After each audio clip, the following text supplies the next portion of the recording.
वर्ण विचार के बारे में मैं अभी समझाने जा रही हूँ। वर्ण विचार किसे कहते हैं? इन ध्वनियों के लिए हम भाषा में कुछ चिन्हों का प्रयोग करते हैं। ध्वनियों के ये चिन्ह ही वर्ण कहलाते हैं। वर्ण भाषा के सबसे छोटी इकाई होते हैं, जिनके और खंड नहीं हो सकते हैं। ये मौखिक और लिखित दोनों रूप में प्रतीत होते हैं। इसे वर्ण कहते हैं। तो वर्ण के बारे में मैंने बता दिया। फिर वर्ण दो प्रकार के होते हैं, स्वर और व्यंजन। स्वर कितने प्रकार के होते हैं, पहले इसके बारे में हम पता करते हैं। स्वर 11 प्रकार के होते हैं। फिर स्वर किससे कहते हैं? जिन वर्णों के उच्चारण में श्वास वायु बिना किसी बाधा के मुख से बाहर निकलती है तथा जिनके उच्चारण में किसी अन्य वर्णों की सहायता नहीं ली जाती है, वे स्वर कहलाते हैं। तो स्वर मैंने बताया 11 प्रकार के होते हैं, लेकिन ये जो अस्वर ये मात्रा के रूप में प्रयोग नहीं किया जाता है।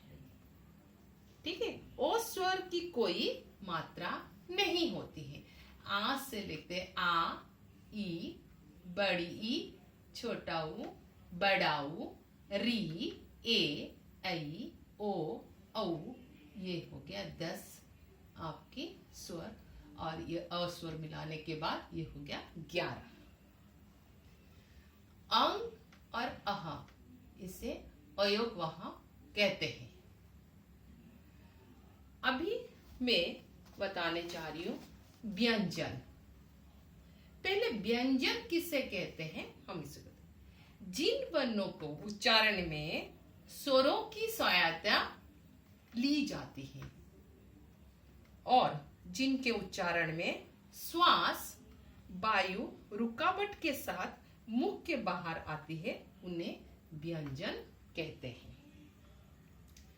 तो अभी मैं बता रही हूं व्यंजन क्या क्या है। क, ख, ग, घ, अड़, इसको अड़ भी कहते हैं, अंग भी कहते हैं। च, छ, ज, झ, निय, ट, ठ, ड, ढ, अण, त, थ, द, ध, न, प, फ, ब, भ, म। ये हो गया आपका 25 स्पर्श व्यंजन। ठीक है, तो क से लेके म तक हो गया आपका स्पर्श व्यंजन। अच्छा, स्पर्श व्यंजन किसे कहते हैं?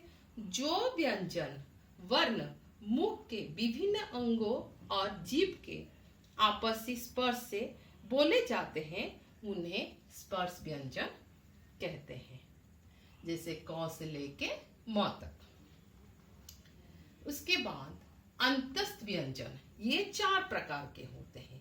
इन व्यंजन को उच्चारण स्वर और व्यंजनों के बीच का सा होता है, अर्थात इनका उच्चारण करते समय मुख के अंग परस्पर एक दूसरे का पूरी तरह स्पर्श नहीं करते, इसे अंतस्थ व्यंजन कहते हैं। जैसे य, र, ल, व। उष्म व्यंजन स, स, श, श, श, श, ह, ये उष्म व्यंजन है। जिन वर्णों को उच्चारण के समय मुख से निकलने वाली वायु रगड़ खाकर थोड़ी उष्म मीन्स गर्म हो जाती है, उसमें उष्म व्यंजन कहते हैं। ये कितने प्रकार के होते हैं ना? 4 प्रकार के होते हैं। उसके बाद आया संयुक्त व्यंजन। च, त्र, न, स्र, ये हो गए 4 संयुक्त व्यंजन। ड, ड के नीचे डट है, ढ, ये गृहीत व्यंजन जो शब्द में हम व्यवहार करते हैं, जैसे पढ़ाई, ढ।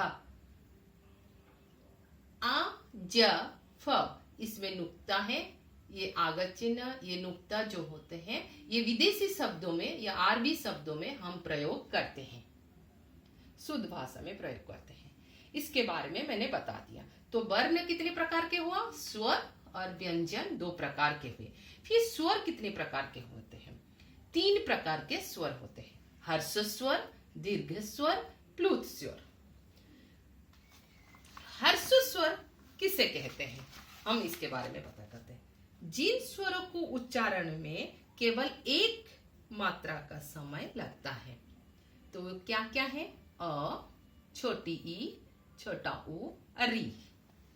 दीर्घ स्वर जिन स्वरों को उच्चारण समय दुगुना समय लगता है उन्हें दीर्घ स्वर, जैसे आ, बड़ी ई, बड़ा ऊ, ए, आई, ओ, औ। ये हुआ दीर्घ स्वर जो 7 है, ये 4, ये 7। उसके बाद आए प्लुत स्वर। ये प्लुत स्वर केवल किसी को पुकारने के समय हम प्रयोग करते हैं। ओ, तो इसी प्रकार ये हुआ प्लुत स्वर। तो अभी मैंने स्वर और व्यंजन के बारे में मैंने बता दिया। संयुक्त व्यंजन किसे कहते हैं? संयुक्त व्यंजन किस क्या क्या है? छ, त्र, ज्ञ और श्र। ये हो गया आपका संयुक्त व्यंजन। ये संयुक्त व्यंजन कितनी प्रकार के होते हैं ना? 4 प्रकार के हैं। ये 2 व्यंजन है, एक स्वर है, मिलने के बाद एक संयुक्त व्यंजन बनते हैं। ये दोनों अलग अलग व्यंजन हैं। जिस प्रकार छ बनाने के लिए हम क प्लस श प्लस अ, ये 2 व्यंजन और अ की स्वर लगाए तो ये बनते। त्र भी त प्लस र प्लस अ, त्र। इसी प्रकार द्वित व्यंजन किसे कहते हैं?